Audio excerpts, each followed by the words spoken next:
Turbo and 2K show. What is up, 2K crew? It is that time of the week again. That is right. It is Sunday. It is 8 o'clock Eastern. It is podcast time. And yeah, as you can see, I am rolling solo yet again tonight, but that doesn't matter. I'm still going to be bringing the noise and the funk. Big shout out to everyone that's catching the show over on TikTok and over on Twitter, over on, or X, I guess, if you want to call it. Big shout out to you guys and gals, as well as over on our Facebook page and the YouTube channel. So we're everywhere. We're everywhere, and I'm super stoked. We got the Bears Texans getting ready to kick off here momentarily, and yeah, we're going to be talking about. Oh, before I move on, for those of you that do, the OGs, if you will, that do listen to the audio content, which by far is the most consumed part of our show, I do want to give you guys and gals a big shout out as well. And the reason that 2Ks isn't here is him and Mrs. 2Ks have a friend from out of town in this weekend.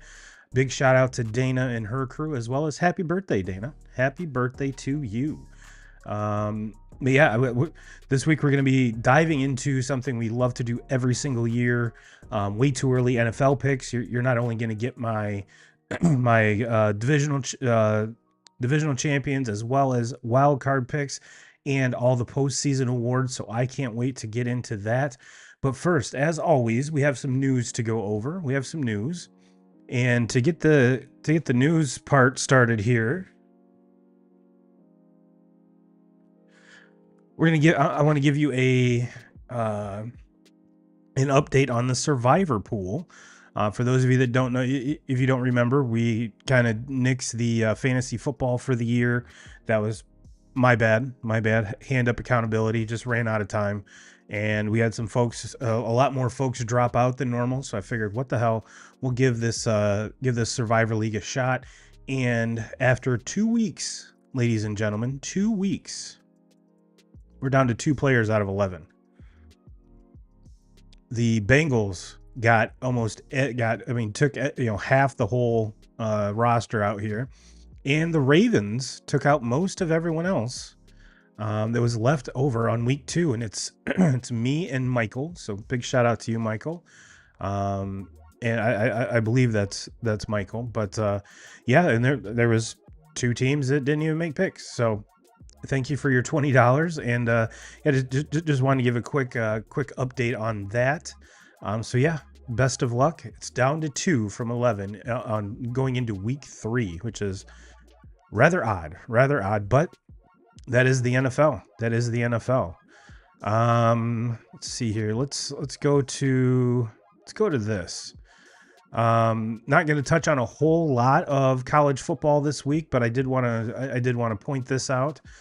This is from We Comin' over on Twitter. It says Travis Hunter tonight, 13 receptions, 100 yards, 2 touchdowns, 4 tackles, 1 pass breakup, and 1 interception. One of the best games in college football history. And man, oh man, I could not. You literally can't argue that. You can't argue that no matter how hard you try. That is, for one, we really don't see if there are two-way players, which very rarely in college football there is. You might see a long snapper being the regular snapper, one of the specialty positions, but not wide receiver and corner. And if there is, you usually don't see him this effective. And what he's doing is not only, not only fun to watch, but definitely historic.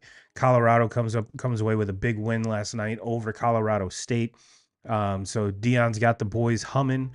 So that team, regardless of how you feel about Deion, regardless about how you feel about, how his coaching philosophy or whatever, that team's fun to watch. I mean, there's usually a lot of points, not a lot of blocking, but Deion gets a big dub. I did want to touch on Bobby Witt Jr. here. Yes, baseball is still going, and I, for one, am still entrenched in the baseball landscape here. This is from the Skipper's View over on Twitter. And before I jump into this, let me kind of back up here. In the American League, it's kind of like a preconceived notion that Aaron Judge is just going to run away with the AL MVP. And if you look closer, this Bobby Witt Jr. kid is, if he doesn't win it, it will be way close. The voting should be way closer than what anyone even thought going into the season. Now, what do I mean by that? Bobby Witt Jr. has taken arguably the worst team in baseball last year to the playoffs this year on his back. Aaron Judge needed the second best player in baseball to join him so that they can barely beat the Red Sox. That's very true. It's very true. If that's not what an MVP is, then I don't know what is. And if you look at the stats, 2K Crew, this I wish I had dug a little bit deeper to get you some of the stats as to why he's saying this to kind of back this up, but it's 100% legit. Bobby Witt has a higher batting average, has more stolen bases. The only thing that Aaron Judge is leading him in is home runs and RBIs, but extra base hits, I'm pretty sure Bobby Witt Jr. has.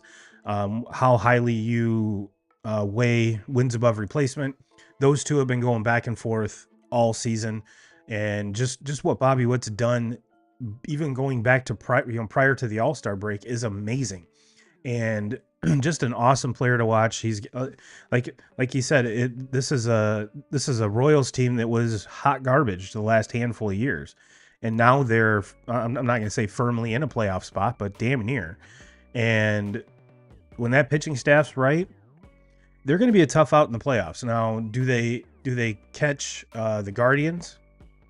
That remains to be seen. They're in the Central, but I think they're coming down to the last couple weeks of the season.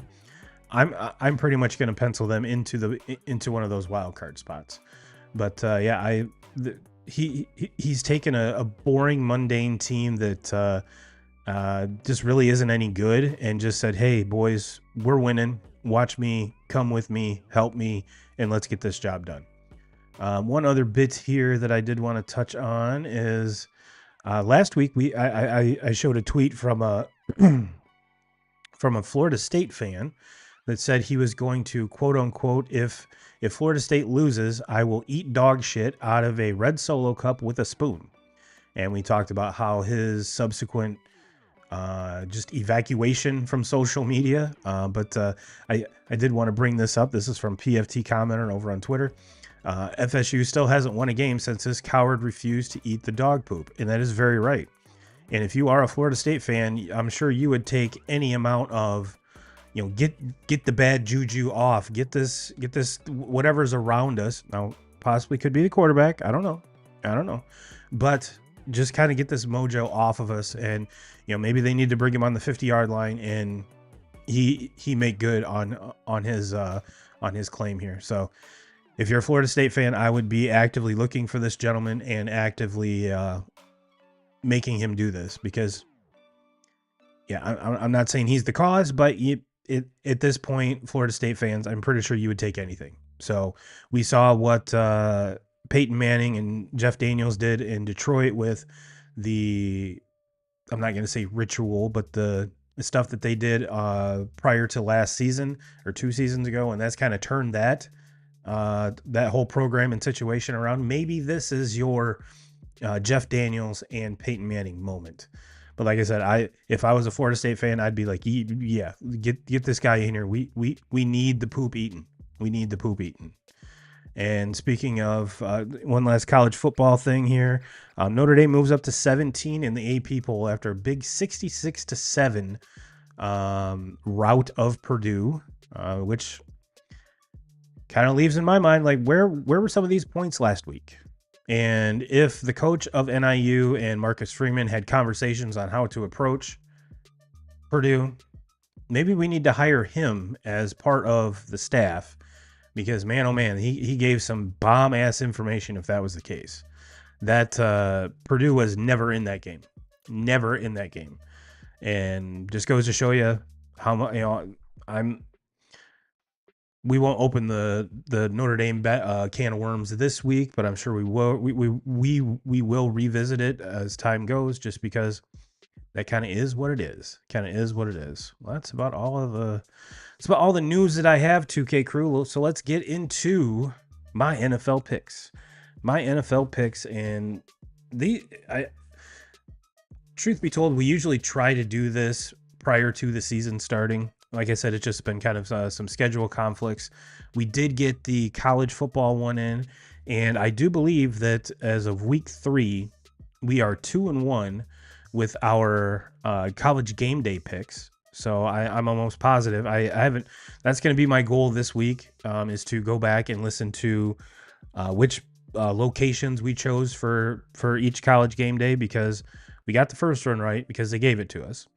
The no-brainer last week was Texas, Michigan, and I'm pretty sure neither one of us had LSU, South Carolina. I don't think.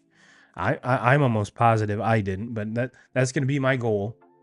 That's going to be my goal prior to next week's show, so we can kind of keep track of everything and kind of see how accurate we were. Because if we just make picks and never look back on them, why the hell make picks? It's accountability, folks. It's accountability. So that being said, all right, here we go. Let's start off in the AFC East. Again, we're just getting through week 2. I'm going to say this probably many times going through this, but it's still week 2. Just finished up week 2. Week 1 was some of the weirdest football I have ever seen in my life. Hands down, some of the weirdest football. And week 2 is kind of playing, it's a little bit better, but I think we're seeing the results of quarterbacks and star players not playing in the preseason at all.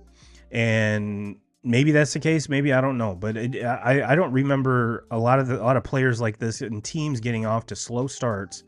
And now one of the teams we're going to talk about with the Bengals, it seems like they're always starting 0-3, and a lot of times that bites you in the ass. If you remember back to when Phillip Rivers was with the Chargers, they were a notoriously slow starting team that occasionally missed the playoffs because of those losses early in the season. So I'm not. They're the only one that actually come to mind right offhand, but I think this is something that really needs to be. I mean, as a football fan, I want to see, as game ready players week 1 as I can. And I think as NFL fans, we were kind of ripped off from that last week. And we're starting to see, and I'm not saying by any means that the quote unquote cream is rising to the top quite yet, just because with free agency the way it is, these teams are, you really don't get to know exactly who these teams are until 4 and 5 weeks into the season, or sometimes even longer. So week 2 is still way too early time to be making these picks.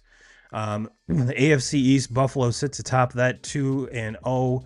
The rest of the squad there with the Patriots, Jets, and Dolphins are all 1-1. And give me Buffalo in the AFC East. I really don't. I think the Patriots had a very I think they've been able to take advantage of these slow starting teams a lot, probably more than a lot of teams. The Jets, I think the Aaron Rodgers experience is still slowly building on itself. That team could be scary, coming down the stretch. The Dolphins, I have no idea what's going to happen with the Dolphins. It's all Tua. It is all Tua. We saw, Thursday night that him go down yet again. And will he even play again? Who knows? But will he play again this season, I think, is the more pressing question. And even if he does, I mean, all the weapons are there. But if he does miss significant amounts of time, that Dolphins team looked considerably different with the backup in there. So not really sold on them. Give me the Bills in the East. Give me the Bills in the East. And everyone out there, let me know who you got. Let me know who you got in these.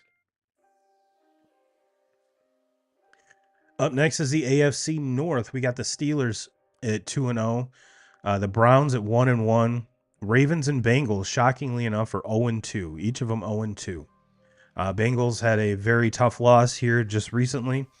And say what you will, there's always going to be um, the refs are trying, the refs are trying to make the Chiefs win just because of the whole, Taylor, Travis thing.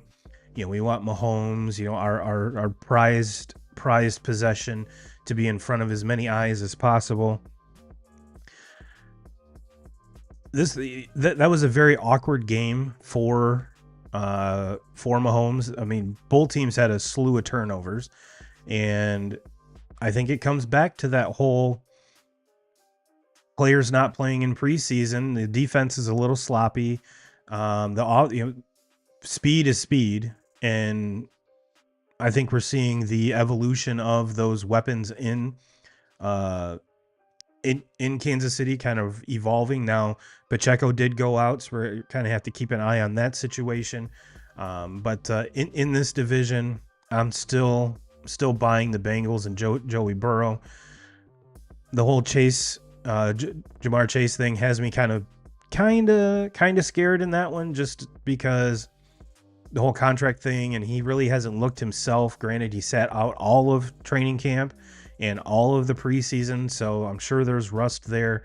But I have a feeling that that will kind of equal it out. So still a big fan of the Bengals in that division. I'm more curious what the hell's going on with the Ravens. I mean, that you have the reigning MVP who's not playing like one. You have a defense that is not being, the defense that that you were used to seeing with the Ravens. And I mean, they did get the run game going a little bit more today, when it did come down to with Henry. So maybe again, slow start. Can we chalk it up to that? Possibly, but I don't see the Steelers keeping this momentum up and leading this division for too long. And I don't believe in the Browns at all. I mean, this whole Deshaun Watson thing, however, if you believe him or not, I'm not even talking about the situation that's going on behind the scenes. I'm talking about how this guy can't play football very well anymore. Whether, we saw today, his running increased. He had a rushing touchdown, but not a passing touchdown. So I'm not buying it. I'm not buying it, especially for the price that the Browns paid to get him. And if you look at the quarterbacks that they could have drafted rather than trading for him, I think the proof is kind of in the pudding there. AFC South, this one's going to be an easy one for me, 2K crew. I am huge on the Texans. Love every minute of them. Love CJ Stroud. Love that offense. Love that defense. Love the coach. Love everything about the Texans. So give me the Texans all the way on that.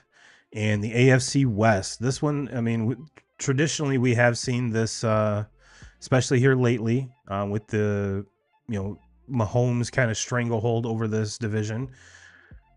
But don't look now, the Chargers are 2-0 as well. And the Chargers being 2-0 with a brand new head coach in Jim Harbaugh. And who does Justin Herbert have to throw the ball to?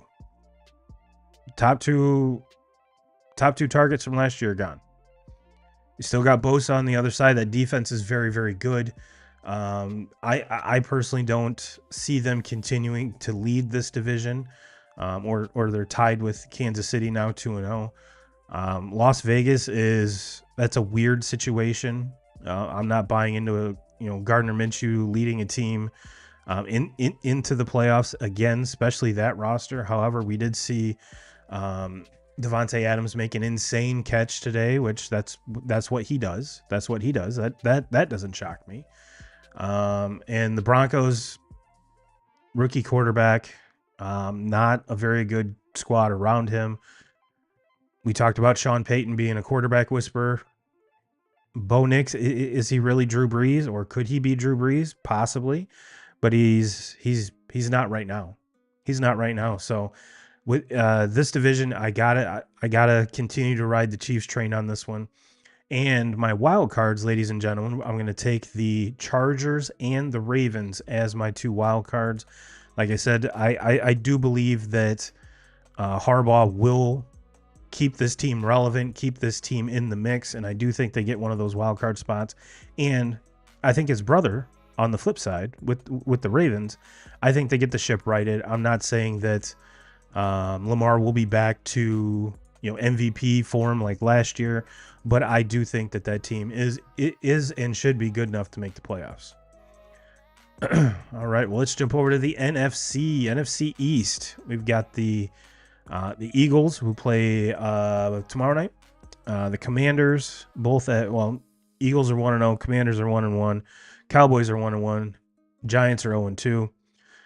The Giants are terrible. I'm not even thinking about taking them. I'm not really buying into the Commanders quite yet.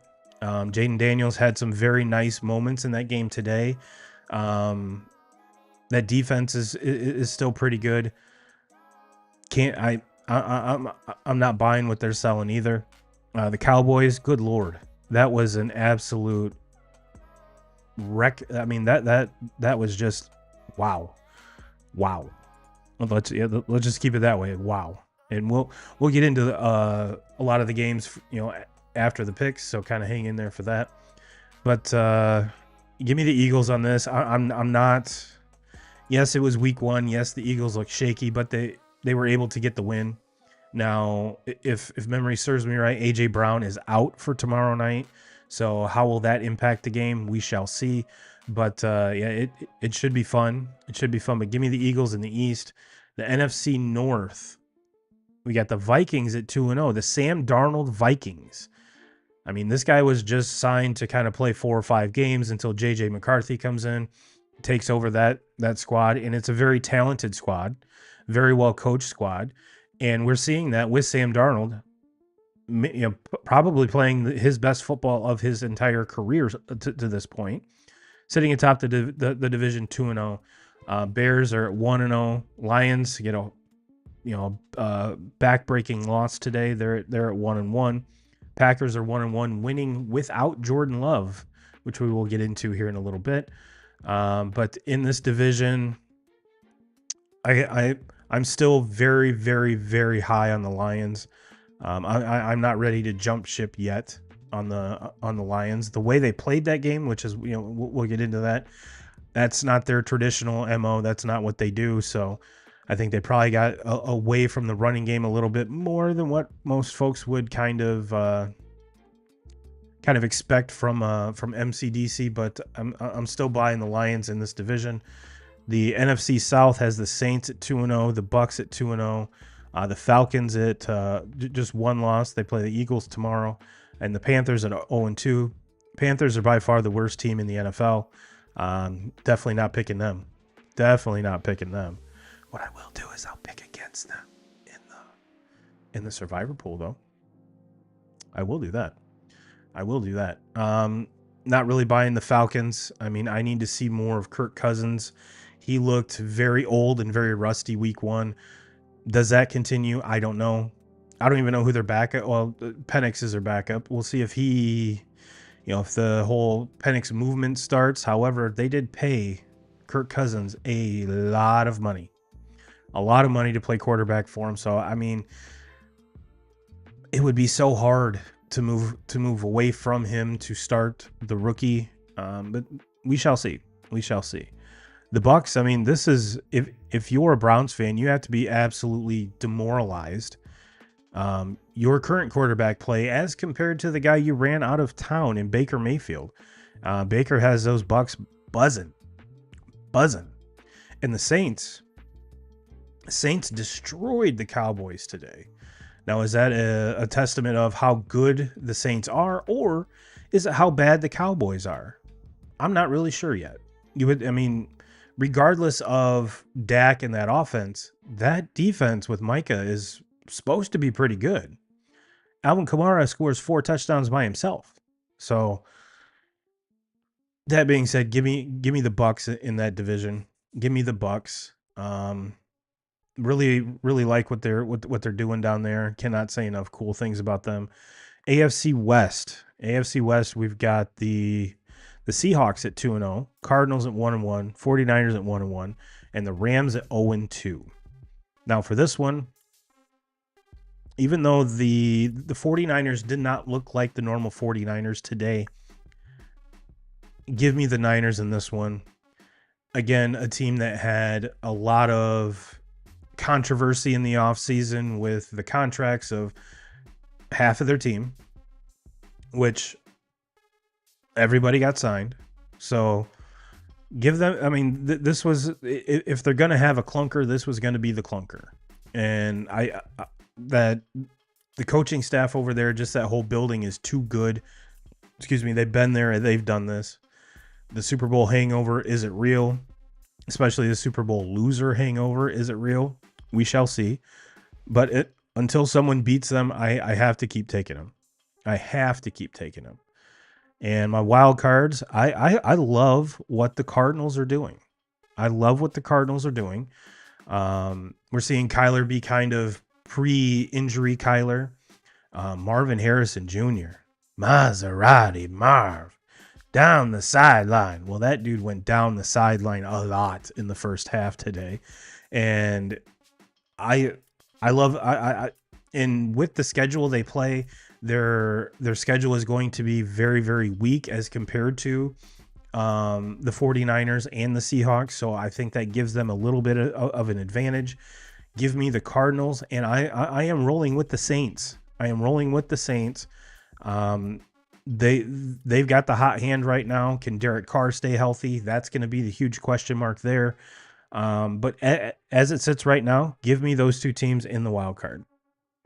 Give me those two teams in the wild card. Now, with these picks, I really don't think I've taken, kind of off the wall teams. So let me know in the comments, guys and gals, who are your NFL picks. Well, let's jump into Offensive Rookie of the Year.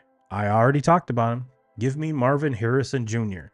It seems like nowadays, I mean, we saw CJ Stroud last year. He was by far an outlier. He had the best rookie season of any quarterback in the history of the NFL. Now, right now, as it sits right now, Caleb Williams is the betting favorite, followed by Jaden Daniels, and then Marvin Harrison Jr. Then Xavier Worthy, Malik Neighbors, Bo Nix, and Ladd McConkey. Caleb is plus 165. Let me see, when was this written? Yeah, this is September 10th, so it should be, if it's not dead nuts on, it is very, very close. But Caleb Williams plus 165, Jaden Daniels plus 300, and Marvin Harrison Jr. plus 800. Now, like I was starting to say, CJ Stroud pretty much blew every NFL rookie quarterback record out the gate last year. And I think that's kind of going to hurt a lot of the rookie quarterbacks this year. I have a very good feeling the only reason Caleb is still up there is the cast that's around him. Jaden Daniels has a little bit of help around there, but if Bo Nix goes ahead and puts together one hell of a season, which it hasn't gotten off to that good of a start, I mean, that coming out of nowhere, I get that, but everyone wrote Marvin Harrison Jr. off last week. He had like one catch for 11 yards or 14 yards or something like that. Dude goes bananas this week. It was his coming out party. We saw Xavier Worthy have 2 touchdowns last week. So I think in Malik Neighbors had a very, very good game today, even though Daniel Jones is throwing him the ball. But it seems like these wide receivers come in more game ready than quarterbacks do. Yes, I know quarterbacks have a lot more on their plate. They have a lot more responsibility, and the wins and losses go to them, not the wide receivers, not the running backs. It's just them and the head coach. So I think the combination of what Marvin Harrison Jr. is going to put together this season and how high CJ Stroud set the bar last year for rookie quarterbacks, I think those two things are going to drive the Offensive Rookie of the Year to someone other than a quarterback. And I'm still very high on Maserati Marv. And I do miss that on Saturdays. I haven't watched a Cardinals game yet, so I don't know if the moniker Maserati Marv has traveled with him to the pros. It should. It should. Well, defensive rookie of the year, 2K Crew. I haven't really seen a lot of this guy, but everything that I've read about him says that he's running away with this award right now. And it's Dallas Turner. Dallas Turner, edge rusher, had a hell of a game last week, so the odds have not moved on him. So yeah, give me Dallas Turner. Let's do defensive MVP. Give me TJ Watt. You could vote for this guy every single year, and you should, because he is an absolute game wrecker. Love everything that he does. Love that defensive strategy, that whole the history of Steeler football has pretty much been like the foundation of that team's been built on the defense. So yes, give me TJ Watt on that. MVP of the league, CJ Stroud. If I could, in which I have parlayed Stroud for MVP and Texans to win the Super Bowl. Love that pick. I'm not big on futures just because I get antsy. I get super antsy. I want instant payout. I want, once the game's done, give me my money, or most likely the situation is take my money. So futures and I really don't get along too well, but this is one I'm going to ride out, because I honestly think CJ Stroud had a legit shot last year, and I really don't think that he got really a fair shot at it. Everyone just kind of pushed it Lamar's way just because, Lamar did Lamar things. But if you had me choose, put a gun to my head and say, Turbo, which quarterback are you taking for your team to start your team? Give me CJ Stroud all day. Between him and Lamar Jackson, give me CJ Stroud all day. And coach of the year, give me Jim Harbaugh. Like when we talked about the AFC side, I was very high on the Chargers. Love what they're doing over there. Love what Jim's doing. Give me Jim Harbaugh, coach of the year. So that about wraps it up for the picks selection here, 2K Crew. Let me know your thoughts. Am I completely off? Am I nailing them? Are you riding with me? What are your thoughts?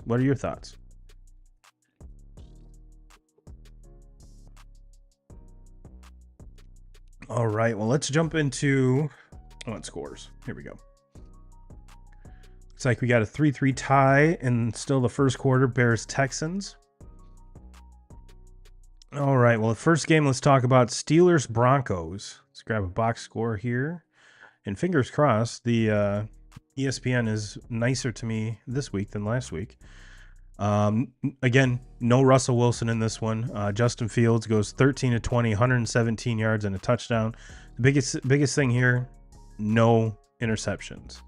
Najee Harris, 17 carries for 69 yards. And who had Darnell Washington had the lone receiving touchdown. Bo Nix goes 20 of 35, 246, and 2 picks.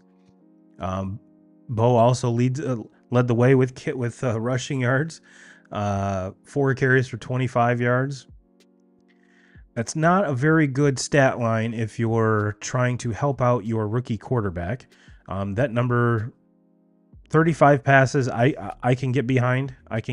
For a rookie quarterback, but man, when you only have 19 rushing plays, and it was a 13-6 ball game. It's not like you were out of it by 21 or 14 or even 20, where you had to kind of pass your way out of this. This was not the situation at all. Still curious what Sean Payton's doing over there. But Josh Reynolds had a game, 4 catches, 93 yards. Again, there was no. Let's see here. Did TJ Watt? TJ Watt did have a sack. Did have a sack and 2 tackles for loss. So big big shout out to my defensive player of the year. All right, let's go to like we talked briefly about the Saints and Cowboys. Let me grab a stat line here. Derek Carr 11 for 16. So very didn't, 16 passing plays, 243 yards, 2 touchdowns and a pick. Alvin Kamara was the star of this game, 20 carries, 115 yards, 3 rushing touchdowns. And he also had 2 catches for 65 yards and a receiving touchdown. And Rashid Sneed, 4 catches, 96 yards and a touchdown. Anytime you can win 44-19 and only throw 16 passes, that's impressive. That is absolutely impressive. Dak, now highest paid quarterback in NFL history again. 27 of 39, 293 yards, a touchdown and 2 picks, was sacked 3 times. Cooper Rush did get some run in there, but not really much to talk about. Rico Dunwhiddle, 7 carries, 30 yards. Granted, they were behind most of this game, so you would think that they would, like I said, have to pass out of it. They had 42 passing plays and 21 rushing. And CeeDee Lamb had 90 yards receiving and the lone passing touchdown. So all is not right in Dallas. All is not right.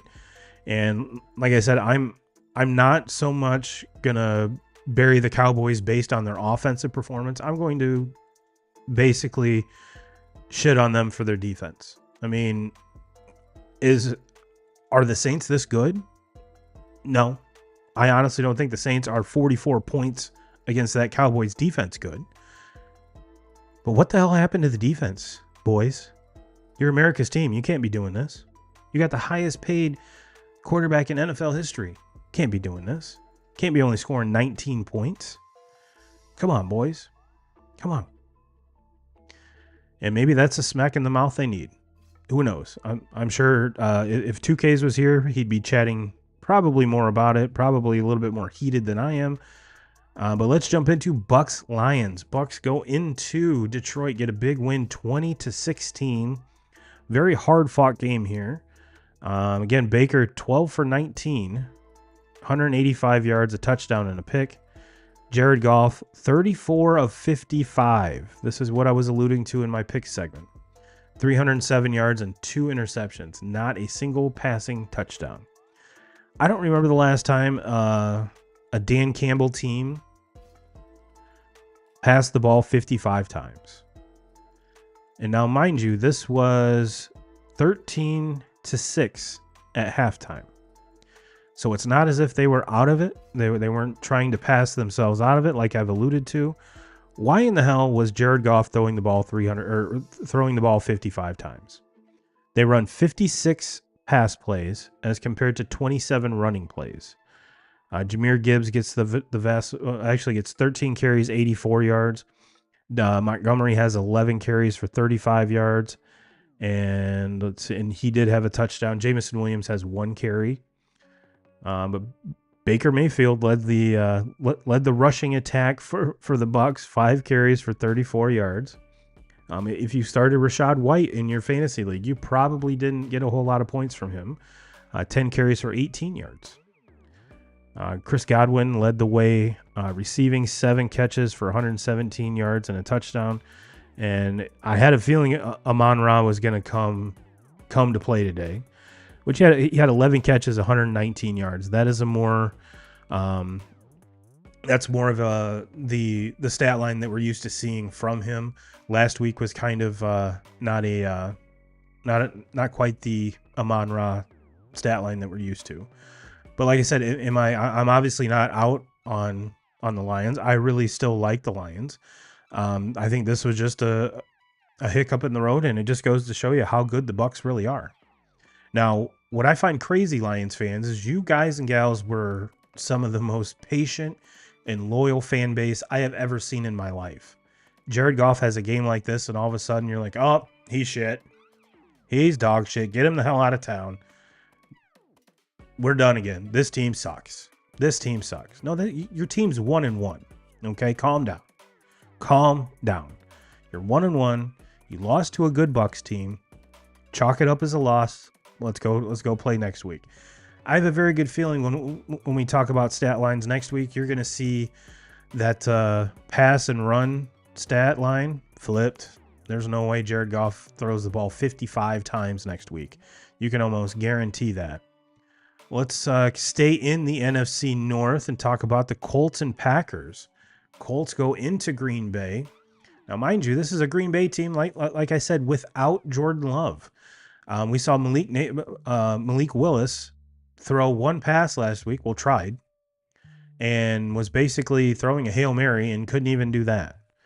So I personally thought that this Colts team was going to just go in, play bully ball, have Anthony Richardson just be a beast and come out of there with a 34-20 win. Not even close.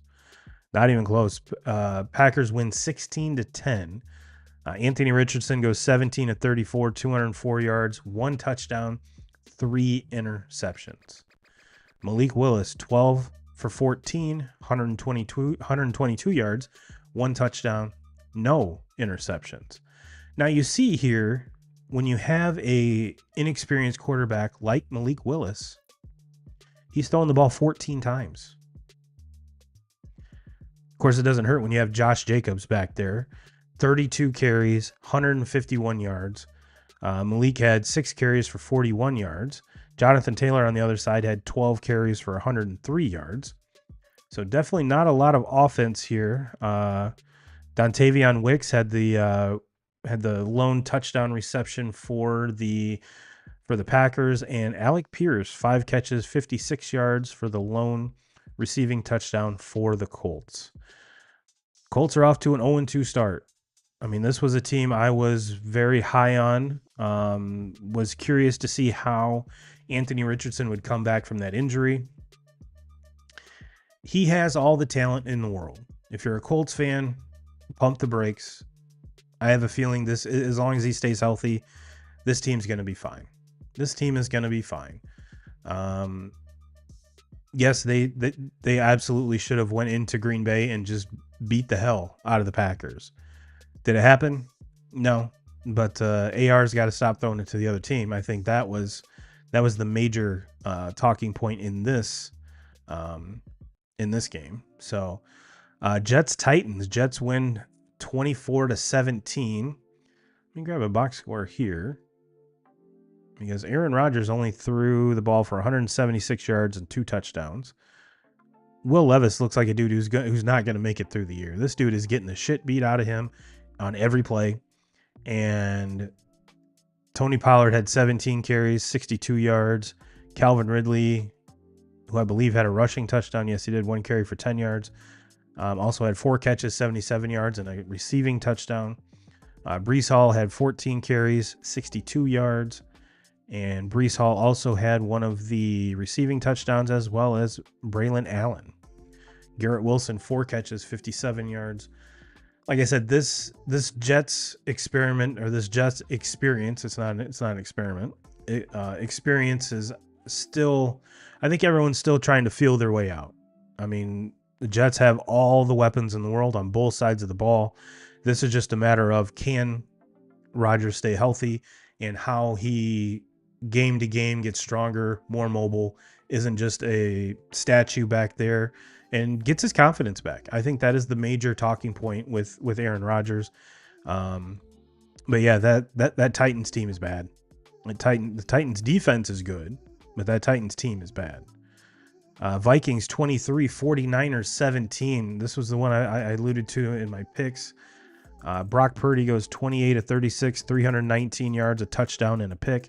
That pick was very, very costly. Sam Darnold, like I said, these past 2 games, he's been phenomenal. Like I said, the best football he's played in his whole career. 17-26, 268 yards, 2 touchdowns, and a pick. Again, this was a 49ers team without McCaffrey. But this Jordan Mason kid has stepped in extremely well. He had a very big game last week, has another big game, 20 carries, 100 yards on the nose with a rushing touchdown. Debo leads the way in on receiving, 8 catches, 110 yards. George Kittle has a big tud along with his 76 yards. Justin Jefferson has a back-breaking, I believe it was like a 96 or 95 yard touchdown reception. He goes for 4 catches, 133 yards. Does leave the game. With an injury, so hopefully he is able to bounce back from that. But yeah, this Vikings team is playing very good football right now. I think like I said, the 49ers are still trying to feel their way out of the whole drama-filled offseason and preseason. So I honestly, I believe in the coaching staff. I believe what they got going on over there. So I'm not worrying about them. Seahawks at Patriots. Let's jump into this one. Geno Smith might be leading the league in passing. 33 yards, or 33 of 44, 227 yards and a touchdown. Jacoby Brissett, 15 of 27, 149 yards and a touchdown. This was a Seattle team without Kenneth Walker III, their leading rusher. But Zach Charbonnet fills in, 14 carries, 38 yards and a touchdown. Antonio Gibson has a huge game, as well as Ramondre Stevenson. For the Pats, Gibson goes 11 for 96. Stevenson goes 21 for 81 and a touchdown. DK, who I thought was rumored to be not going today, has 10 catches, 129 yards and a touchdown. Jackson Smith and Jigba, 12 catches, 117 yards. This Seattle team's got something brewing. I really like what's going on there. It's just my level of confidence when it comes to picking Geno Smith is not large. Is not large at all. So they have to keep doing this for me to really put a bow on him and be like Dennis Allen, crown him. You gotta crown him. All right, Giants Commanders. Really not going to dive into that one. 21-18. Chargers Panthers. This game was over at halftime. There is something in here. Herbert goes 14 of 20 for 130 yards, 2 touchdowns and a pick. J.K. Dobbins has another huge day, 17 carries, 131 yards and a touchdown. Bryce Young throws for 84 yards and an interception. This team's bad. This team is terrible. So I think that was a very, very good job by the Chargers, but again, a very terrible job on the Commanders. Browns Jags. What is going on with this Jags team, 2K crew? What's going on?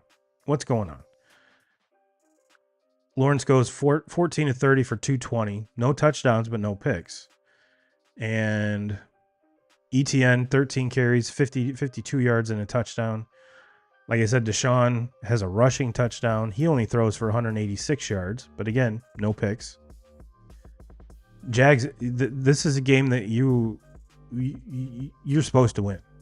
You can't lose to the Browns. This is not it's definitely a game you want to forget, but it might be one of those games where you look back and you're like, well, shit, if we would have just beat the Browns, we would have made the playoffs. Plain and simple. Raiders over the Ravens, 26-23. Like I said, Gardner Minshew, still not buying it. Cardinals Rams come into the Cardinals, and again, this was the game I really wanted to talk about here. Stafford goes 19-27, 216. Blake Corum has 8 carries for 28 yards. Kyron Williams has 12 carries, 25 yards, and a touchdown. The big story out of here is Cooper Kupp leaving the game early. Was seen exiting the stadium wearing a boot. So now that is him and Puka Nacua now are both on the shelf right now. Hopefully, I believe they did put Puka on IR, so he's out until at least week 6 or week 5, I think. So we'll have to see what the diagnosis is for Cooper Kupp, because he got off to a fantastic start last week. So hopefully he's not out for too long. But the story of the day here, ladies and gentlemen, is the Arizona Cardinals. Kyler Murray throws for 266 yards, 3 touchdowns, no picks. James Conner has 21 carries, 122 yards and a touchdown. And Maserati Mar, 4 catches, 130 yards and 2 touchdowns. That is just fantastic. That is just fantastic. If this team can hit on all cylinders like this week in and week out, I'm very, very much in love with my my wild card pick for them. Let's see, there's any other games I want to touch on. We talked about the Bengals Chiefs, Steelers Broncos. We let off with that one. So that's the week 2 recap. Now, do we really know who these teams are? No, not at all. Texans are up 10-3 against the Bears, and we're still not even really sure who this Bears team is. I really like what the Texans are doing. I'm very confident in them, obviously. But I did have some more tweets here that I was going to go through as we went down this. But this is from JJ Watt talking about the Steelers, or the Saints rather, Saints-Rams. 15 possessions and 15 scores for the Saints so far this season. What an insane stat by way of Scott Hansen. That is an insane stat. And Darius Butler tweets, belt to ass in Dallas. Alvin Kamara with 4 touchdowns. At this point, it was 35-19 Saints. And we talked about the Lions a little bit here. This is from Evan Fox over at the Pat McAfee Show. 56 pass plays, 27 runs, not MCDC football. Not at all. Not at all. So those are the tweets here. And let's see here. And yeah, ladies and gentlemen, that is it. That has been our way too early NFL picks. Let me know if you agree with them, disagree with them. Am I a genius or am I an asshole? I know only time will tell, but normally it's towards that asshole part, which I don't claim to be an expert at these things. I just like to have fun doing them. And a lot of times, I mean, there are some times they hit. So why not? Why not? That's the fun of it. That's the fun of it. We get to make picks and talk about them. That's one of the most fun parts about sports. And we're still figuring out whose team is what's their strengths, what's their weakness when it comes to the NFL. So definitely have a big week next week. And I got to jump back into this Bears-Texans game. So everyone have a fantastic week. I'll have to get with 2Ks to see what he wants to do with the show next week. Like I said, we've been trying to plan this show for, I think, 3 weeks now since we had our way too early college football picks. But I have a feeling here at some point we're going to have to get back to baseball just a little bit because we've got Shohei on 50-50 watch. I think Aaron Judge's pace has slowed down immensely from the whole hitting 63 type deal that he did a few years ago. So we've got more players hitting 30-30 this year than probably have in, I don't know, at least a decade. So definitely a very awesome season. The wild card races are heating up. A lot of the divisional races, some of them are kind of in the books, but there's also some that still are up in the air. So we probably might squeeze in a little bit of baseball next week. So for those of you that love the baseball content, hopefully I will see you next week. And as always, Jim Rome, we're coming for you.